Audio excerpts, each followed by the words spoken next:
पूर्णिमा की रात थी। चांद की रोशनी बहुत तेज चमक रही थी।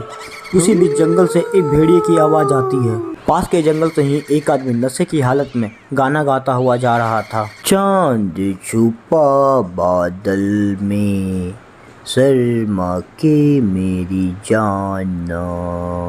हरी गाना गा ही रहा होता है, तभी अचानक से चांद में से एक तेज रोशनी चमकती है और चांद 3 भाग में बढ़ जाता है। हरी तीनों चांदों को देखकर खुद से बोलता है, अरे हरी, अभी तो तू चांद को बादल में छुपा रहा था, अभी अचानक से ये 3 कैसे हो गए? लगता है आज मैंने कुछ ज़्यादा ही पी ली है, तभी तो मुझे एक चांद की जगह 3-3 चांद दिखाई दे रहे हैं। हरी इतना बोलकर अपने घर की ओर जाने लगता है, तभी उससे पीछे से एक धीमी आवाज़ सुनाई देती है। हरी, हरी, हरी, तुम हमें छोड़कर कहाँ जा रहे हो? हरी पीछे पलट कर देखता है, पर उसे वहाँ कोई नहीं दिखाई देता।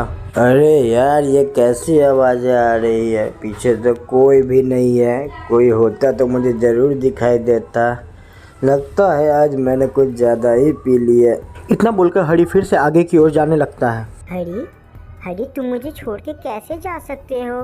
तुम तो मुझसे प्यार करते थे ना? फिर से आवाज़ों को सुनकर हरी पीछे पलटता है। उसे वहाँ किसी के होने का एहसास होता है। हरी ये देख के थोड़ा सा डर जाता है और डरते हुए पूछता है, कौन है वहाँ पर? हरी की आवाज़ें सुनकर एक चांद अपने असली रूप में आ जाता है और उससे बोलता है, हरी, जरा ऊपर तो देखो। कि इतना बोलते ही हरी सर उठाकर ऊपर की ओर देखता है। हरी के पीछे देखते ही तीनों चांद से एक खतरनाक रोशनी निकलती है और वो उसे हवा में उड़ा देती है। हवा में उड़ाते ही तीनों चांद में से एक चांद उसके सर को काट देता है और काट कर नीचे फेंक देता है और उसके खून को खींचकर अपने अंदर ले लेता है। वहीं दूसरी तरफ दूसरा चांद उसकी हड्डियां निकाल लेता है और तीसरा चांद उसकी मांसपेशियां खा जाता है। इस प्रकार हरी की दर्दनाक मौत हो जाती है। अगली सुबह होने पर 2 दोस्त भोला और राजू उसी जंगल से जा रहे होते हैं। तभी कुछ दूर आगे जाने के बाद उसे हरी की कटी हुई मुंडी मिलती है। उसे देखकर वो लोग डर जाते हैं।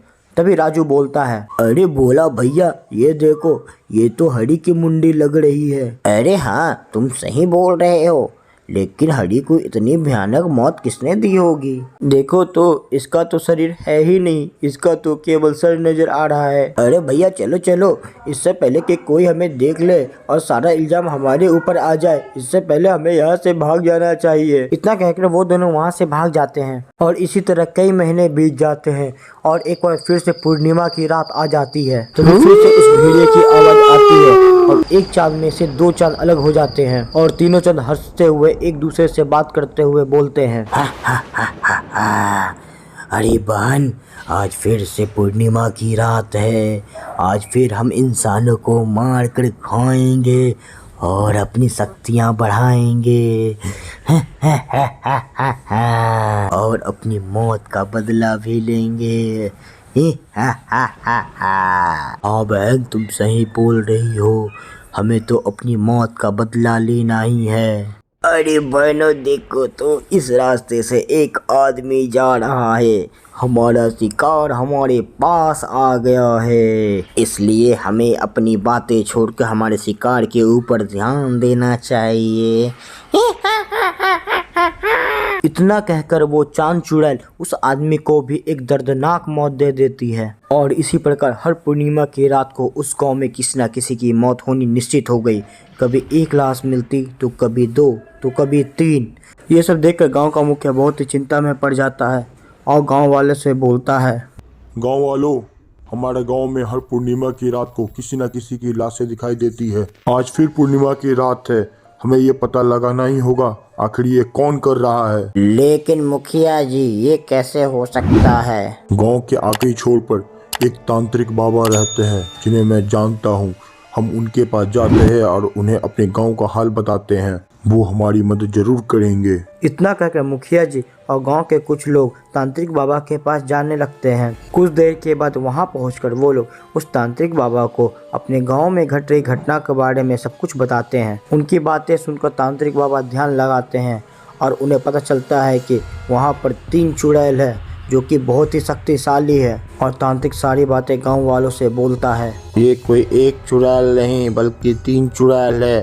जो जंगल में नहीं ऊपर चांद पर रहती है। वो तीनों चांद चुड़ैल है और वो कोई साधारण चुड़ैल नहीं बल्कि बहुत ही खतरनाक चुड़ैल है। इतना कहकर साधु बाबा और गांव के सारे लोग उस चांद चुड़ैल की तरफ चल देते हैं और एक हवन कुंड वहां पर रखकर उसमें चंदन की लकड़ियां डालकर उसे जलाने लगते हैं। हवन कुंड का धुआं उठकर उन 3 चांद चुड़ैलों की तरफ पहुंचने लगता है। तभी तीनों चुड़ैलों में से एक बौखला कर बोलती है, अरे ओ तांत्रिक, तू हमारे नाम का हवन क्यों कर रहा है? क्या तुझे तेरी जान प्यारी नहीं है? चुड़ैल, तुम तीनों यहाँ पर पूर्णिमा की रात को लोगों को क्यों मारती हो? मुझे अपना सच बता दो, और अगर तुमने अपना सच नहीं बताया तो मैं इस हवन कुंड के धुएं से जलाकर तुम्हें मार दूंगा। तांत्रिक, ये हवन बंद कर दे वरना हम तीनों तुझे जिंदा नहीं छोड़ेंगे। तांत्रिक उन तीनों चुड़ैलों की बातें नहीं सुनता और हवन जारी रखता है। धीरे धीरे कर धुआं और भी ज्यादा उन तीनों चांद चुड़ैलों के पास पहुंचने लगता है। तभी बौखलाकर तीसरी चुड़ैल बोलती है, ठीक है, बताती हूँ तांत्रिक, लेकिन अभी के लिए तू इस हवन को बंद कर दे। चुड़ैल के इतना बोलते ही तांत्रिक हवन के धुएं को कम कर देता है, जिसके बाद चुड़ैल अपना सच बताना शुरू करती है। कुछ समय पहले की बात है, हम पड़ोस वाले गांव में अपनी सौतेली माँ के साथ रहते थे। हमारी माँ हम तीनों बहनों के ऊपर बहुत ही अत्याचार करती थी। वो हमें इतना मारती थी कि हमारी हालत अधमरी हो जाती थी। अपनी सौतेली माँ से परेशान होकर हम तीनों एक रात उस घर को छोड़कर भाग गए। वहाँ से भागकर हम लोग इस गाँव में आ गए और इस गांव में आकर हमने इतनी कामयाबी पाली कि हमारे पास किसी चीज की कमी नहीं थी। हमारी सफलता से परेशान होकर मेरी सौतेली माँ एक दिन इस गांव में आई और हमसे कहा, ए लड़की, अपनी सारी दौलत मेरे नाम कर दो वरना मैं तुम्हें छोड़ूंगी नहीं। हम अपनी सौतेली माँ की धमकियों से नहीं डरे और हमने अपनी जायदाद उनके नाम नहीं की।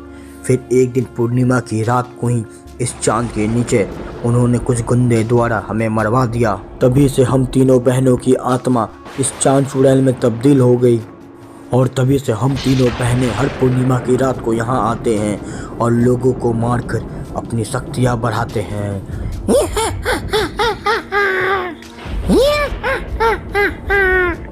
आज रात हम अपनी माँ को मारकर यहाँ से हमेशा के लिए मुक्त हो जाएंगे।